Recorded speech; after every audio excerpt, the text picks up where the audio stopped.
이번 시간은 제2강 행정법을 보도록 하죠. 여기에서는 행정법에서는 우리 행정법 전체 체계에서 가장 중요한 것이 이제 행정법의 법원, 행정법의 일반 원칙, 그 다음에 법치의 행정의 원리 등을 배웁니다.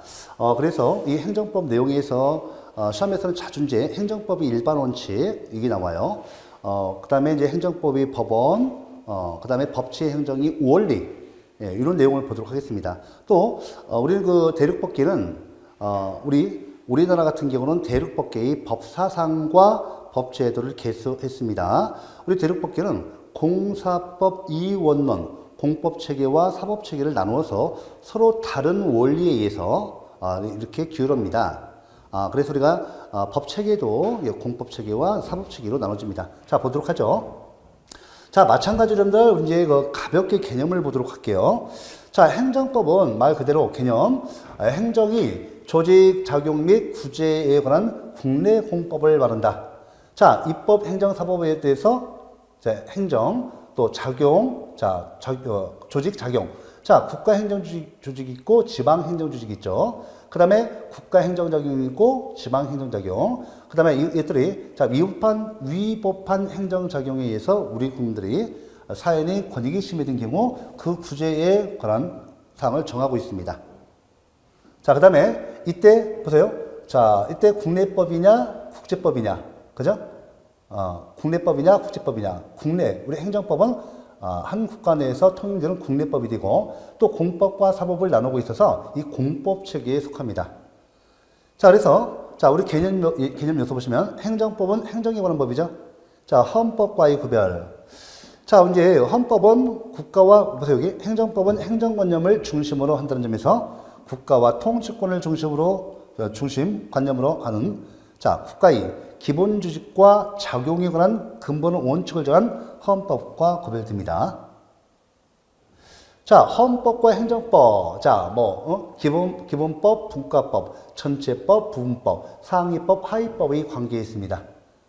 이거 간단히 보면, 자, 우리 오토마이어 견해와 프리츠 베르너의 견해가 있는데, 오늘날 프리츠 베르너의 견해가 일반적 견해입니다. 보시면, 자, 행정법은 헌법의 구체화법이다. 이것이 일반적 견해죠.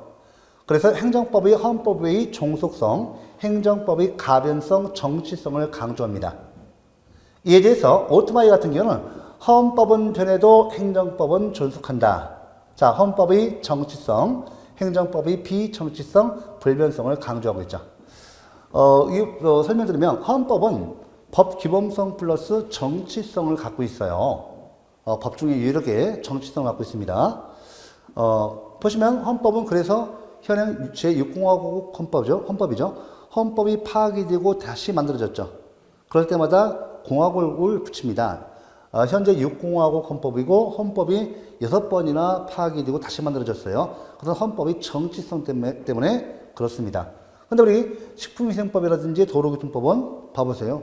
제정되고 나서 지금까지 한 번도 폐지된 적이 없고 단지 그 동일성을 유지하면서 이렇게 법 조문만 이렇게 추가하거나 개정하죠. 또 헌법은 완전히 새로 만들죠. 기존에 있던 헌법을 파괴하고 새로이 만들어요. 그 동일성이 상실됩니다.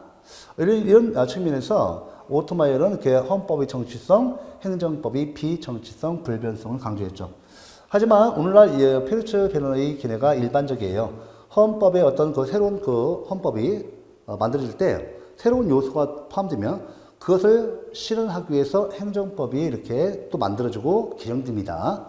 그래서 헌법의 종속성, 행정법의 가변성, 정치성을 강조하는 것이 프리츠 베르너의 견해이고 오늘날 일반적 견해입니다. 로렌츠 폰슈타인 같은 경우는 행정법은 활동하는 헌법이다라고 봤어요. 유사한 견해죠. 자, 그래서 입법법. 우리 행정법에 대해서 입법법. 그 다음에 사법법과 대비되죠. 이거 한번 시간 내서 봐주세요. 자, 그 다음에 행정법의 내용 보시면 행정조직법. 그렇죠? 국가행정조직법, 국가행정조직법, 그 다음 지방행정조직법이 있는데 국가행정조직법이 바로 정부조직법이에요. 정부조직법. 행정부 조직, 정부 조직이 만들어지는 거죠. 자, 헌법과 정보주식법. 헌법에 의해서 정보주식법이 만들어져요. 그 다음에 헌법과 지방자치법에 의해서 지방행정조직이 만들어지고, 이를 기르는 법이 행정조직법이에요.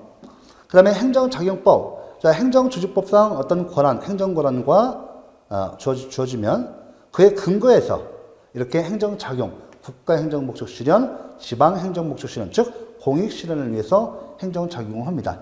이때 행정작용법상 근거가 또 있어야 되니까 행정조직법상 근거에 의한 행정권한이 주어지고, 이 행정권한에 의해서 다시 우리 국민들에게 행정활동할 때 그 행정활동을 할 때 다시 법률이 근거, 법에 의해 근거, 법률의 근거에서 해야 합니다.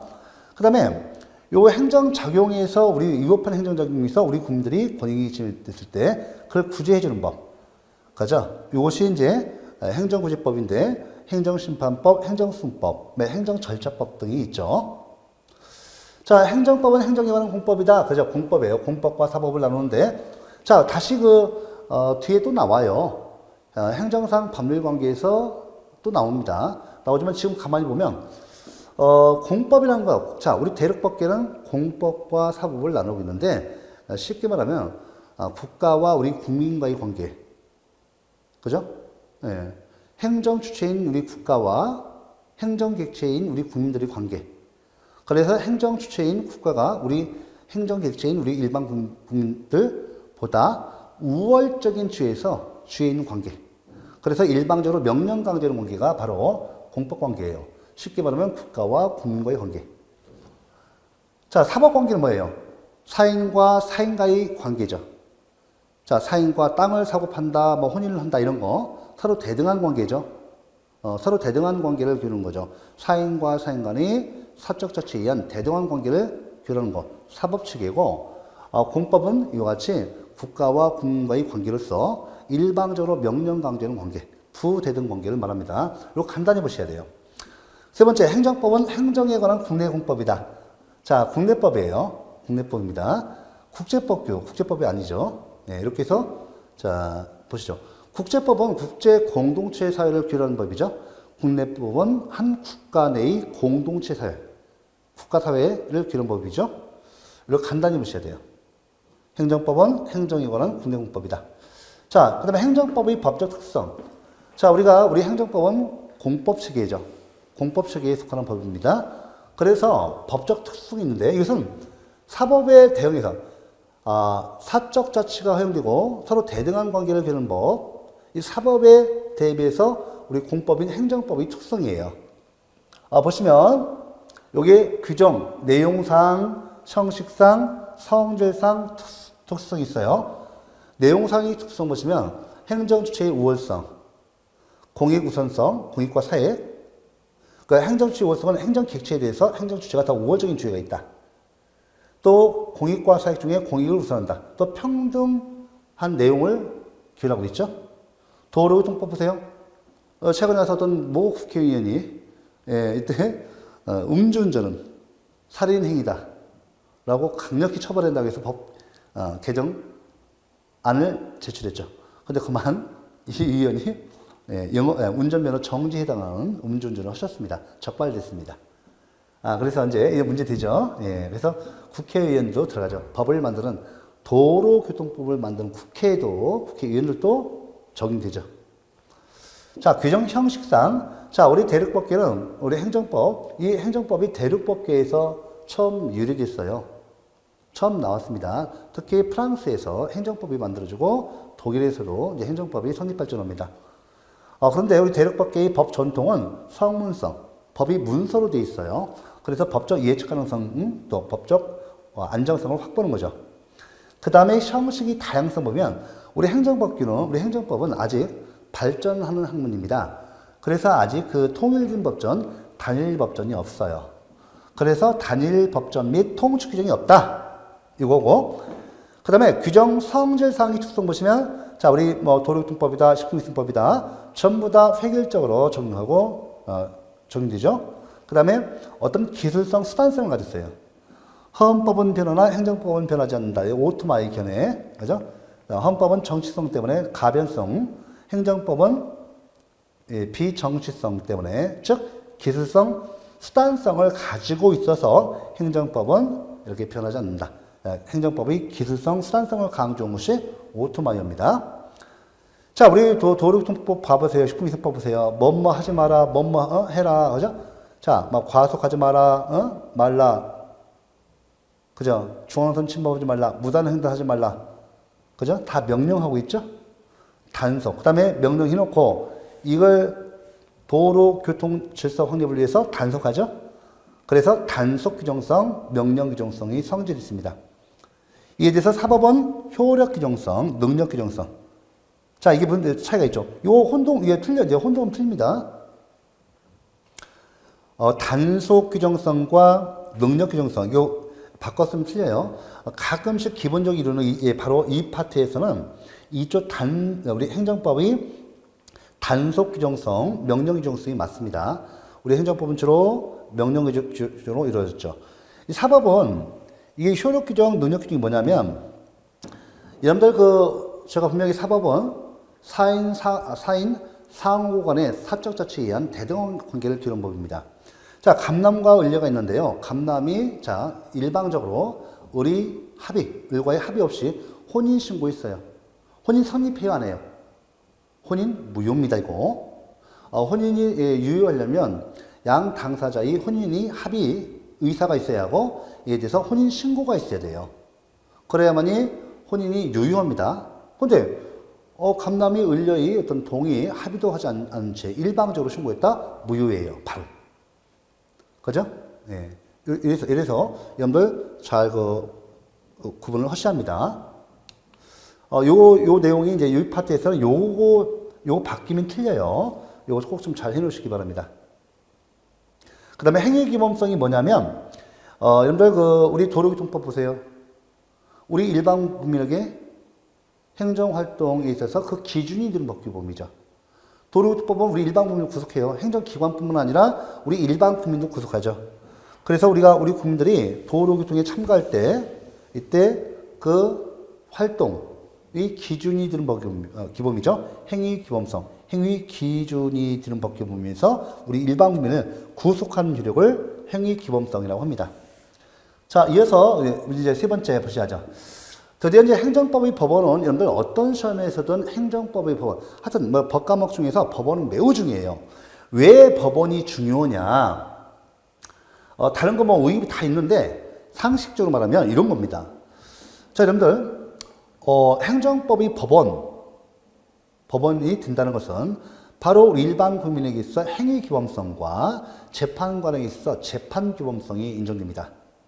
우리 일반 국민에게 좀 전에 보셨듯이 행정활동에 있어 그 기준이 되는 법규범으로서 우리 일반 국민을 법적으로 구속합니다.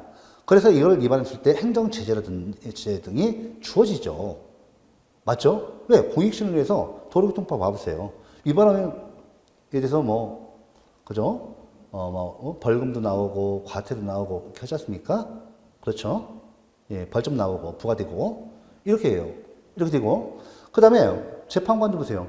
도로교통경찰기관이 차고에서 분명히 갑은요 정상 속도로 갔습니다. 근데 이 갑의 차량과 유사한 차량이 비슷한 차량이 과속을 하고 중앙선 침범해서 가요. 근데 마침 그 앞에 가던 이 사람 초월해서 이 사람이 달아났어요. 도주했어요. 근데 엉뚱하게 갑을 지목해서 이에 대해서 과속 중앙선 침범을 이유로 해서 행정제재를 하게 되면 어때요? 억울하죠? 자, 여러분들 법치국가죠. 우리나라는 법치국가입니다. 법치주의가 실현되고 있어요. 법치 행정의 원리가 좀 적용이 있어야 없어요. 엉뚱한 사람한테 이거 도로교통법 행정제재를 하게 되죠? 위법해요. 이때, 그죠? 도로교통법에 근거하죠? 나는 억울하죠? 그럼 나는 어떻게 돼요? 국가구제가 원칙입니다. 그래서 나는 사법심사, 행정소송을 제기해야 돼요. 제기해서 우리 도로교통법은 중요합니다. 도로교통 사건은 바로 행정심판 전치주의. 반드시 행정심판을 거치고 구제 못 받았을 때 행정소송으로 가야 합니다. 자, 그러면 이때 여기서 보세요. 이때 내가 억울해서 행정소송 제기했어요. 행정심판에서 또 구제를 못 받았어요. 행정소송을 제기하게 되면 이때 재판관이 이 도로교통법에 근거해서 행정기관이 너희들이 이 가변한 사람에 대해서 착오해서 보고했다. 자, 가보면 어떻게 돼요? 입증해줘. 자기가 또 입증해야 돼요. 자기 이 리스크, 불이익을 벗어나기 위해서는 나는 정상적인 속도로 갔고 정상적으로 차량을 운행했다는 것을 입증해야 돼요. 맞죠? 자, 나는 요즘에, 그죠? 요즘에 전부 다 차량에 블랙박스 달죠? 블랙박스 갖다 제출해야죠. 경찰관은 이 사람이 법 위반이 있다는 걸 입증해야 돼요. 각각이 법률 요건 분류설 또는 입증 책임 분배설의 통설 판례입니다. 행정청과 우리 국민은 각각이 법률 요건에 있어 자기에게 유리한 모든 사실을 각각 입증해야 돼요. 그죠? 나는 블랙박스를 제출하죠. 그 다음에 경찰은 자기가 촬영했던 거, 그죠? 도망가지 않습니까? 쫓아왔던 거, 그거 내야 돼요. 이 사람이 법을 위반했습니다. 입증해야 돼요. 판사님 딱 보죠. 판사님은 뭐에 근거해서? 도로교통법에 근거해서 재판을 해야 합니다. 딱 봤더니 도로교통법상 딱 그 근거 규정 놓고 딱 블랙박스 갖다 놓고 돌려봤더니 엉뚱한 차량이에요. 그죠? 이때는 경찰 행정, 도로교통 경찰 행정기관이 패소하겠죠. 이렇게 된 거예요. 맞죠? 그래서 마찬가지로 이게 행정법의 법원이 그래서 중요한 거예요. 이런 그 기능을 합니다. 의의를 보할게요. 법원의 행정법의 법원이란 행정에 관한 법의 인식 근거 또는 존재 형식을 의미한다. 자, 이런다. 도로교통법의 행정법, 도로교통법의 법원을 갖고 와보세요. 여러분들 도로교통법 법전을 가져올 거예요. 아, 한국은 도로교통법 이 성문법으로 있구나. 성문법으로 존재하는구나. 그죠? 불문법이 아닙니다. 대륙법규는 전통적으로 성문법주의를 취합니다. 예외적으로 불문법주의를 취해요. 여기 나옵니다. 자, 이렇게 해서 보는 거예요. 성문법주의니까 딱 떠들어 봤더니 도로교통법에 이런 내용이 규정되어 있구나. 그래서 그죠? 내용을 딱 알까 우리 국민들이 일반 국민이 인식하죠. 판사님도 인식 근거, 그죠? 예, 존재 형식, 인식 근거. 이것에 재판도 하고 내가 도로교통 청구할 때 그 기준으로 삼는 거예요. 그래서 행위기범성, 재판기범성을 말씀드리는 겁니다. 이 내용 좀 보셔야 돼요. 자, 이렇게 해서 이 내용 두 번째, 일반적으로 우리 대륙법계에서는 전통적으로 행정법은 성문법의 형식으로 존재하지만 불문법의 형식으로도 존재합니다. 거의 다 대륙법계는 성문법으로 규례해요. 국회 지정 형식이 형식적 의미 법률 요거에 의해서 규례합니다. 그렇지만 이제 불문법 형식도 사법에 비해서 작지만 우리 행정법도 불문법원이 존재합니다. 이어서 법원의 종류를 보도록 하죠. 우리 대륙법계는 전통적으로 성문법원을 원칙으로 하며 불문법원을 감히 보충하고 있습니다. 그렇지만 영리법계는 전통적으로 불문법원을 원칙으로 하며 성문법원을 감히 보충하고 있습니다. 영리법계는 불문법 체계예요. 보통법 법체계가 하나밖에 없어요. 보통법 체계예요. 우리 대륙법계는 공사법 이원론 유치하지만 영리법계는 공사법 일원론 보통법 체계가 있고 이에 대해서 특별법으로 행정법이 존재합니다. 이건 뒤에서 보기로 하고 일단은 여기서 이렇게 전통적으로 이렇게 서로 반대의 입장이 있고 성문법은 볼까요? 우리 대륙법계에서 맨 처음에 헌법이 최고 기본이에요. 이 헌법으로부터 법률이 나오고 그 다음에 명령과 그다음 명령 나오고 그 다음에 조례 규칙이 나와요. 이게 법 체계입니다. 헌법, 법률, 명령, 조례, 규칙. 자, 불문법은 보시면 뭐가 있어요? 처음에 관습법, 판례법, 조례가 있죠. 이렇게 자, 성문법원으로서 헌법, 법률, 명령, 조례, 규칙, 불문법원으로 관습법, 판례법, 조례가 있다. 이렇게. 예. 자, 이게 법 체계죠. 이게 법 단계고요. 이게 행정법의 법원으로서 매우 중요합니다. 자, 헌법은 기본적인 그 법원이고 최고 법원이에요. 자, 가장 중요한 법원은 이 법률이죠. 거의 우리 행정법의 법원은 이 국회가 지정하는 이 법률입니다. 법률이 가장 중요한 법원이고 대표적 법원, 기본적인 법원이고 자, 그 다음에 이 법률에 의해서 자, 국회죠. 헌법에서 자, 입법권을 국회에 주죠. 국회가 입법권에 의해서 이 법률을 제정합니다. 자, 이어서 자, 국회 입법이 원칙이 되는 예외가 행정입법이에요. 우리가 이제 뒤에서 제2편에서 행정입법 배워요. 행정입법. 우리 행정기관이 입법하죠. 이게 이제 협의행정입법.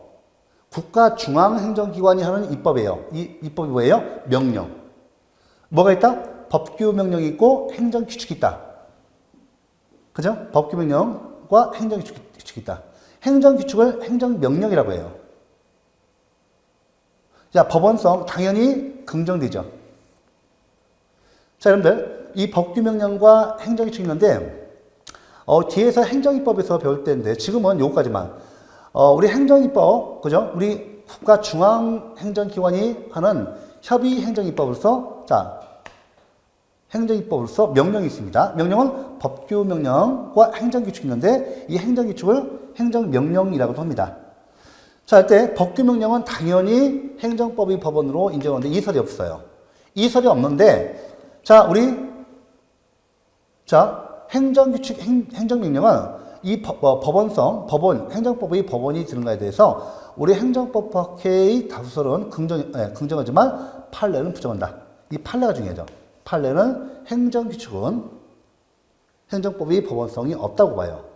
그 다음에 자, 광의행정입법. 이거 갖다가 이 두 가지를 갖다가 자치입법이라고 해요. 자치입법. 지방자치단체 입법에서 자치입법이라고 해요. 그죠? 예. 이걸 갖다 우리 협의행정입법, 협의에 있어의 행정입법 할 때는 국가 중앙 행정기관의 행정입법. 요걸 말하고 이 두 가지를 합쳐서 광의라고 해요. 광의. 넓은 의미의 행정입법. 이는 협의행정입법과 자치입법이 있다. 이 자치입법은 지방자치단체가 하는 거예요. 조례는 지방의회가 지정하고 규칙은 지방자치단체의 장이 지정합니다. 요까지만. 그 다음에 불문법으로 관습법. 종류가 뭐가 있어요? 행정설례법, 민중관습법 있어요. 요거만 익힙니다. 관습법은 행정설례법, 민중관습법이 있다. 요거까지만. 판례법. 이 판례법은 동종사건에 대해서 판례가 쌓이잖아요. 최초 판례가 있으면 동종사건에 A1 사건이 있어요. 이어서 A2, A3, A4, A, 그죠? 10. 이렇게 하면 이 판례가 집적되죠. 이 판례 법전입니다. 판례법이래 이렇게 쌓이죠. 이에 대해서 그렇죠. 이에 대해서 이거를 법원성으로 인정할 수 있는가? 동종사건에 관한 이 판례가 있는 경우 판례가 과연 행정법의 법원이 되는가? 요건 뒤에서 이제 우리가 본강의 할 때 자세히 할 건데 일단 법적 구속력은 없다. 그렇지만 사실상 구속력이 있다. 이게 절중설이거든요. 이게 절중설. 우리가 본강에서 하겠습니다. 이 절중설인데 법적 구속력이 없다. 그렇지만 사실상 구속력이 있다. 절중설인데 현재 긍정설이 현재 다수설이에요. 판례도 행정법의 법원이 된다. 긍정설이 우리 행정법학의 다수설입니다. 그 다음에 조리 같은 경우는 최후의 보충적 법원이에요. 또 법 해석이 기본 원리가 됩니다. 자, 여러분들 이 상문법원도 없어. 어떤 A 행정사건에 대해서 행정소송이 제기됐는데 세상에 상문법원도 없어요. 그럼 어떻게 돼요? 보충적 법원으로서 불문법으로 갑니다. 이때 관습법 있나 찾아요. 이거 없다. 판례도 없다. 이때 최후의 보충적 법원. 우리 이제 법의 일반 감정, 이 사회 통념이라고 합니다. 판사님이 이렇게 사회 통념에 의해서 이 조리에 의해서 재판을 해줘요. 그래서 조리는 최후의 보충적 법원이다. 법 해석이 기본 원리가 된다. 여기까지만. 그 다음에 여기 이제 이거 뭐야? 이게 바로 뭡니까 이거. 이게 이제 헌법상 체결 공포된 조약 및 일반적으로 승인된 국제법규. 이게 뭐예요? 요것이 바로 국제법이에요, 이게 국제법이에요. 국제법 중에서 대한민국 헌법에서 체결 공포된 조약과 일반적으로 승인된 국제법규는 국내법과 같은 지력이 있다. 이때 국내법은 뭐예요? 이 법률 또는 헌법보다는 하위인 법률 또는 명령. 법률 또는 법규명령이죠. 보통 명령하면 법규명령이에요. 법률 또는 법규 명령과 같은 효력을 가진다. 헌법에 있어요. 헌법에. 자, 국내법과 같은 효력이 있다는데 법 해석, 우리 학자들이 법 해석에 의해서 이 헌법보다는 하위인 법률과 법규 명령이 효력을 갖는다는 것이 일반적 개념입니다. 자, 이거 간단히 이렇게 보시고, 자, 용어를 익힙니다. 자, 이어서 우리나라의 행정법의 기본 원리. 자, 우리나라의 행정법의 기본 원리는 헌법상의 제 원리와 제 원칙이 우리 행정법이 제 원리와 제 원칙이 됩니다. 그래서 자 보시면 헌법은 민주주의를 지탁하고 있죠. 그래서 민주행정의 원리. 법치주의를 지탁하고 있어서 법치행정의 원리. 또 지방자치 제도를 지탁하고 있어서 자치행정의 원리. 또 사회복지 국가주의를 지탁해서 사회국가 원리. 그다음에 우리나라는 사법국가주의, 행정국가주의 아니에요. 행정국가주의가 아니라 사법국가주의를 지탁하고 있다. 이 행정국가주의는 프랑스가 이 행정국가주의를 지탁하고 있는데 행정사건을 재판하는 행정법원이요. 행정부 내에 설치된 국가. 그러니까 일반 사법법원은 민사사건과 형사사건만 담당해요. 우리 행정법이 적용되는 행정사건을 행정부 소속하에 행정법원, 행정재판소를 설치해요. 이런 국가를 뭐라고 한다고요? 행정국가주의라고 합니다. 그럼 사법국가주의는 영미식의 영국, 미국, 그죠? 우리나라, 일본, 독일. 자, 바로 일반 사법권을 가진 사법법원이 민사, 형사와 함께 이 행정사건에 대한 재판 관할권을 가진 국가, 사법국가주의라고 합니다. 요까지. 요것만 주시면 돼요. 자, 이어서 법치행정의 원리인데, 자, 우리나라 행정법이 기본 원리인데, 그래서 법치행정의 원리가 나왔었는데, 우리 행정법이 대원칙입니다. 법치주의가 행정면에서 이렇게 나타나는 현상. 법치주의가 행정면에 적용되어서 나타나는 원리가 법치행정의 원리예요. 자, 여기서 뭐 볼까요? 개념. 법치주의란 국민의 대표 기관인 의회가 지정하는 법률에 의해서 행정권의 활동이 구속되는 동시에 법률이 적용을 보장하는 재판제도를 가지고 인권보장의 목적을 달성하는 제도를 말한다. 행정면에서의 법치주의 표현이 법치행정의 원리다. 자, 그 기능 한번 쭉 여러분들 봐보세요. 법의 형식적 기능, 실질적 기능 한번 읽어주시고, 법치주의 전개과정, 근대적 법치주의, 대륙법계의 법치주의. 이 형식적 법치주의와 실질적 법치주의는 독일을 기준으로 한 겁니다. 내용 보세요. 내용 보세요. 제2차 세계대전 이전의 독일이 특유 이론이고요. 시민적 법치주의 변질입니다. 가끔씩 이론이 나옵니다. 자, 형식적 법률이 지배를 의미하고 법률의 목적이나 내용은 묻지 않습니다. 국회 입법 형식, 국회 통과된 법, 즉 국회 입법 형식, 국회에서 통과된 법 형식만 갖추면 그 내용을 묻지 않는다는 거예요. 내용 실질을 묻지 않는다. 국민인권보장은 형식적인 것에 그치고요. 오토마이어에서 법치행정의 원리가 이때 체계화됩니다.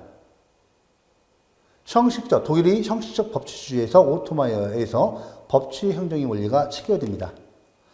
자, 법치행정의 원리 내용 보시면 오토마이어에서 체계화되어 있는데 그 내용은 자, 법규 창조적 원칙, 이런 국민이 자유와 권리를 제한하고 의무를 부과하는 이런 법규 사항은 누가 행정 안 돼요. 행정이 안 된다. 행정 안 되고 입법인 이 법률, 그죠? 입법인 법률에 의해서만이 국민이 자유와 권리를 제한하고 의무를 부과하는 이런 법규 사항을 만들 수 있다. 행정은 안 된다.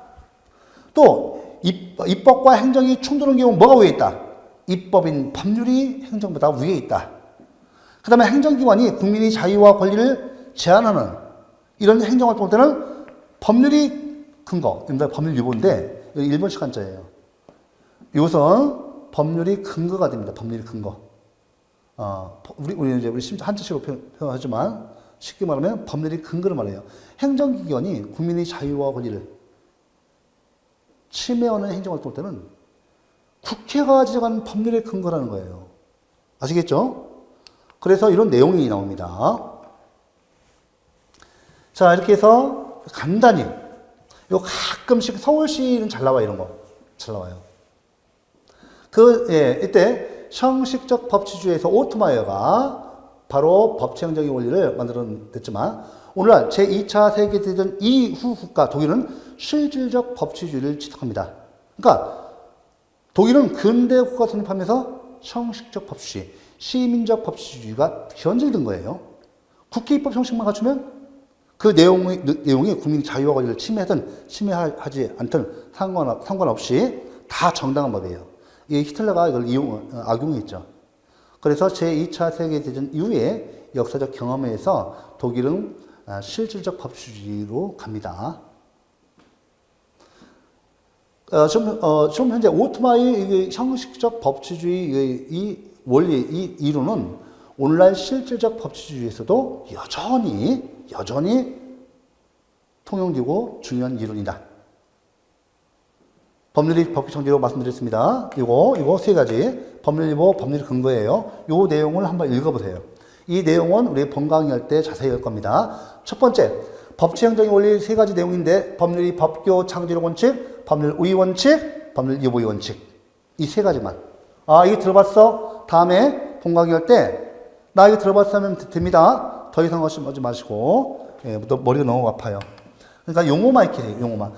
법률이 법규 창조력 원칙, 법률 우위 원칙, 법률 유보의 원칙. 이렇게 나머지 내용은 본 강의할 때 하겠습니다. 자, 영미법계의 법치주의가 나오죠.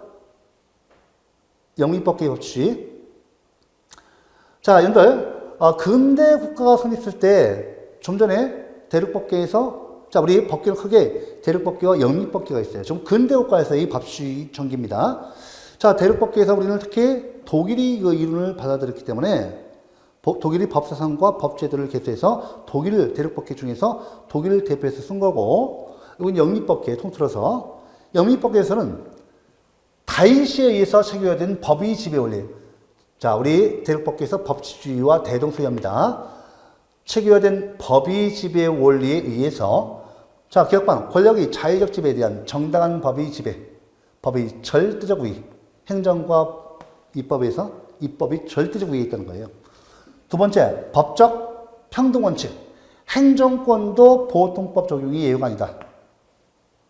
영미에서는 전통적으로 공사법 1원론, 보통법 체계 하나밖에 없어요. 보통법 일반법. 보통법 일반법이라는 것은 사람에 대한 것, 장소, 시간에 대한 제한과 차등이 없이 적용되는 법이에요. 그러니까 국가도 행정권도 이 보통법, 그죠? 만인은 법 앞에 평등하다는 원칙. 여러분들, 국가도 법인이에요? 사람이에요? 사람은 두 가지가 있죠. 자연인과 법인이에요. 법인이 있습니다. 그래서 보통법의 그 전제가 만인은 법 앞에 평등하다. 그러니까 법원이 있으면 국가하고 우리 일반 국민 사이는 서로 동등하게 위치해 있죠. 판사님 위에 있고 둘 다 딱 마주보고 있죠. 재판하죠. 이런 그런 구조예요. 자, 영미법계는요, 독일과 달리 영미법계는 근대 국가 성립할 당시에 독일과 대비해서 실질적 법치주의가 실현돼요. 처음부터. 아시겠죠? 네. 근대 국가의 법치주의 전기입니다. 제가 왜 강조하냐면 이게 서울시에서 잘 나와요. 좀 잘 나옵니다. 실급도 나오고. 자, 이렇게 되어 있고. 현대적 법치주의. 자, 독일. 드디어 나오죠. 자, 이게 실질적 법치주의 확립. 우리가 이제 근대 국가는 프랑스 대혁명을 기점으로 하고, 현대 국가는 제2차 세계대전 이후 국가를 현대 국가로 합니다. 우리 대륙법계 독일 기준으로 해서 실질적 법치주의가 실현돼요. 국회 입법 형식뿐만 아니라 법의 내용도 실질도 국민의 자유와 권리를 보장하는 이런 내용이 법률을 이해한다. 그래서 여러분들 위헌법률 심판제도가 위헌법률 심판제도는 미국 제도예요. 미국 제도입니다. 미국 대법원에서 위헌법률 심사를 하죠. 위헌법률 심판권. 역시 독일로 가요. 독일에서는 헌법재판소로 갑니다. 헌법재판소가 별도로 일반 법원과 틀리 우리나라도 헌법재판 제도 유형으로 갑니다. 미국은 사법국가용이에요. 미국 대법원 사법권을 가진 이 미 대법원은 헌법재판권까지도 다 갖고 있습니다. 우리는 헌법재판권은 따로 독일과 마찬가지로 헌법재판소로 갑니다. 이렇게 돼요. 이런 내용이죠. 그래서 요 내용 보시고 그 다음에 일단은 요 내용 이렇게 간단한 내용을 한번 쭉 읽어주시고요. 법치행정의 원리가 그대로 오늘날도 타당해요. 자, 그래서 이제 법 형식뿐만 아니라 법 내용도 이렇게 실질적으로 국민의 자유와 권리를 보장하는 이는 법률을 이해한다. 그래서 위헌법률 심판제도가 이 실질적 법치를 주체를 확립시키는데 중요한 제도입니다. 이것도 시험 가끔 이론적으로 나와요. 서울시에서 잘 나옵니다. 그 다음에 영미법계는 자 근대적 시민적 법의 지배 원리가 바로 행정법에 의해서 이렇게 수정돼요. 즉 여러분들 영미법계에서는 혹시 행정위원회 제도가 우리나라에서도 많이 만들어졌죠. 영미제도예요. 영미에서는 보통법 법칙이 하나밖에 없습니다. 여기다가 상문법으로 영미법계는 보통법은 불문법주예요. 불문법주 원칙이고 보통법이 불문법으로 존재합니다. 여기다가 이제 그 행정법이 바로 상문법으로 보통법, 일반법에 대한 특별법으로 공법 아니에요. 특별법으로 성립하게 됩니다. 그래서 법의 지배 원리가 근대국가에서의 법의 지배 원리 이것이 현대국가에서는 행정위원회 제도를 통해서 수정됩니다. 행정위원회 제도는 뭐냐면 행정기관이에요. 그러면 자 행정기관이기 때문에 당연히 행정권을 갖고 있고 또 뭐가 갖고 있어요? 준입법권, 준사법권까지 갖고 있습니다. 준입법권을 통해서 우리 행정법을 만들어내는 거예요. 그 내용입니다. 간단히 받으시고. 자, 그래서 행정법의 일반 원칙 나오죠? 예, 개념 쭉 볼게요. 행정법의 일반 원칙은 헌법상의 제1원칙으로부터 유래하고 있는데 이 신의 성실의 원칙 요거 줄여서 신의칙이라고 합니다. 요거는 민법, 사법인 민법에서 유력히 발전해 온 거예요. 이것은 사법 중에서 민법이 일반 원칙으로 기능하다가 사법 전 영역이 일반 원칙으로 나아가서 공법인 우리 행정법에서도 일반 원칙으로 발전한 거예요. 이거 간단히 읽어주시고. 자, 평등 원칙과 행정의 자기구속의 법리. 행정의 자기구속의 법리는 이 평등 원칙과 관련된 거예요. 자, 평등 원칙 의의봐 볼게요. 평등 원칙이란 행정기관은 행정작용 활동에 있어서 특별한 함적 사유가 없는 한 행정객체인 국민을 공평하게 처우하여야 한다는 원칙을 말해요. 그렇죠? 불합리한 차별금지 원칙이라고도 합니다. 불합리한 차별금지 원칙. 자, 의의만 간단히 볼게요. 자, 기능 쭉 근거 헌법 제11조. 11조의 기본 이념으로부터 도출되는 불문법 원리이다. 다우설의 견해. 자, 요 나머지 내용 기능 받으시고 행정의 자기구속의 법리 의의만 보겠습니다. 행정의 자기구속의 법리란 행정청이 상대방과의 관계에서 동종사안에 대해서 상대방 이외의 제3자 다른 상대방에게 행하였던 결정이 기준에 스스로가 구속되는 법리, 즉 동종사안에 있어서는 동일한 판단을 하여야 하는 것을 뭐라고 한다고요? 행정이 자기구속의 법리라고 합니다. 그 나머지 기능, 이론적 근거, 적용 요건 요거는 우리가 본 강의에서 하고요. 지금 여러분들 한번 쭉 읽어주시면 됩니다. 이 개념가 중요해요. 자, 적용 영역, 위법 행위와 자기구속, 위반의 효과 보시고. 자, 광의 비례 원칙. 비례 원칙 많이 들어보셨죠? 광의 비례 원칙, 다른 말로 과잉금지 원칙이라고 해요. 의봐 보세요. 비례 원칙이란, 과잉금지 원칙이란 행정 주체가 구체적인 행정 목적을 실현함에 있어서 그 목적 실현과 수단, 그죠? 사이에 합리적인 비례 관계가 유지되어야 한다는 것을 말합니다. 됐죠? 예. 그래서 제가 한 가지 예를만 들을게요. 이거 시험 잘 나옵니다. 시험에서. 예를 들면 가불병정은요 공무원이에요. 자, 가불병정은요 근무 대기 시간, 근무 시간이 아니에요. 근무 들어가기 전 근무 대기 시간에 숙직실에서 그 무료함을 달래기 위해서 가불병정이 화투치다가 적발됐습니다. 그런데요, 갑은 파면처분, 을병정은 견책받았어요. 가장 가벼운 거. 자, 이때 갑이요, 이때 소송을 제기했어요. 좀 전에 봤던 갑은 뭐라고 했어요? 행정소송을 제기했어요. 파면받았어요. 파면처분. 자, 이때 그 주 농구가 판례, 이 사람은 자 평등의 원칙 정했어요. 왜 똑같이 화투를 쳤는데 왜 나만 파면이야? 불합리함 차별하지 마세요. 평등 원칙을 주장하죠. 주장해서 행정소송으로서 취소송을 제기했습니다. 또 한 가지 그 비례 원칙 보세요. 똑같이 화투를 쳤는데 합리적인 비례 관계를 갖다가 결했어요. 너무 과잉된 행정을 취하는 거죠. 파면은. 그래서 을병정은 견책받았듯이 갑이 파면 처분을 법원에서 취소 판결 중에서 무효화시켰습니다. 그럼 어떻게 돼요? 우리 그 임명권자는 다시 견책을 해야 돼요. 평등의 원칙에 의해서. 과잉금지 원칙에서 취소 판결 중에서 무효화시켰습니다. 이런 사례가 나오는 거예요. 그래서 나머지 근거, 이 내용을 좀 받으시고, 기능도 좀 봐주세요. 내용, 적용 영역, 위반의 효과. 이런 것을 배운다. 요거까지만. 그 다음에 신뢰보호원칙 봐볼까요?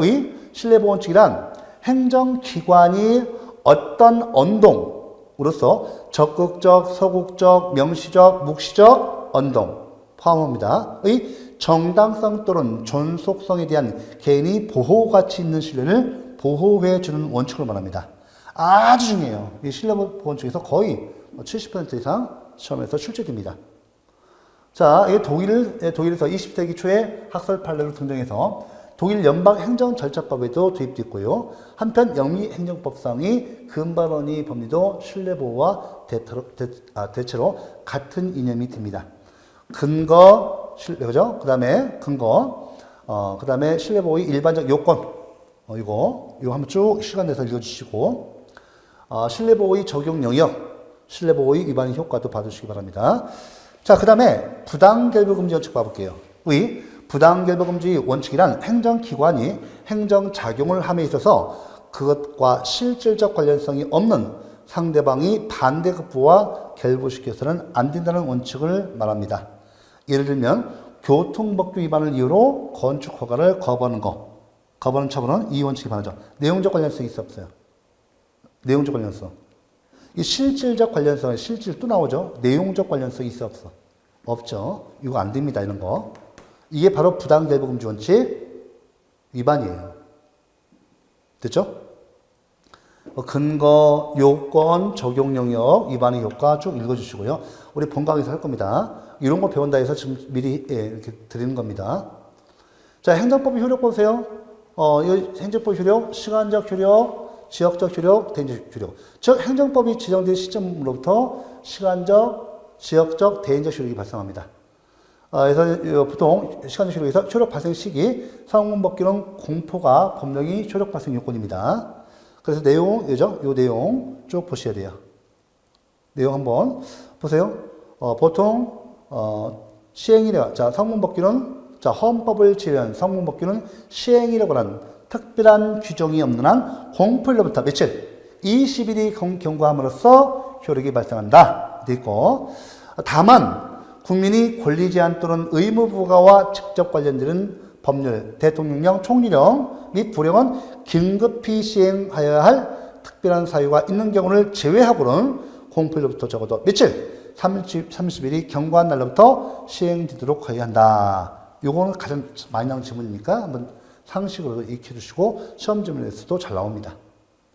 효력 소멸시기 한시법, 요거 같은 경우는 유효기간이 정해진 법을 한시법이라고 해요. 유효기간이 정해지지 않은 법, 비한시법. 소급 입법의 문제 이런 것은 이제 우리 본강의 할 때 소급표 금지 원칙을 따로 이제 본강에서 하겠습니다. 이 내용에서 시간적 효력 관계에 대해서 중요하고요. 소급 입법의 유형 및 허용, 진정 소급표가 뭐냐, 부진정 소급표가 뭐냐, 이 내용을 한번 내용을 쭉 읽어주시기 바랍니다. 행정법의 시간적 효력에 대한 특수문제도 잘 나와요. 이거 아주 최근에 와서 잘 나온 거니까 이 내용을 한번 쭉 읽어주시고 본강의 할 때 상세히 하도록 하겠습니다. 지역적 효력, 또 마찬가지로 원칙과 예외, 이것도 시간, 특히 국제법상 취해법권을 가지는 외교사절 등 이런 내용을 한번 쭉 읽어주시고, 그 시험에서는 시간적 효력과 관련돼서만 나와요. 거의 나머지 안 나옵니다.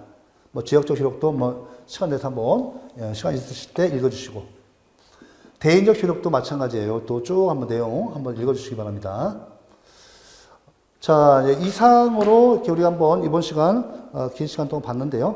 개념 위주로 체계만 잡아주시고 그 중요한 내용은 본 강의할 때 상세히 하도록 하겠습니다. 이번 시간 수고 많으셨습니다.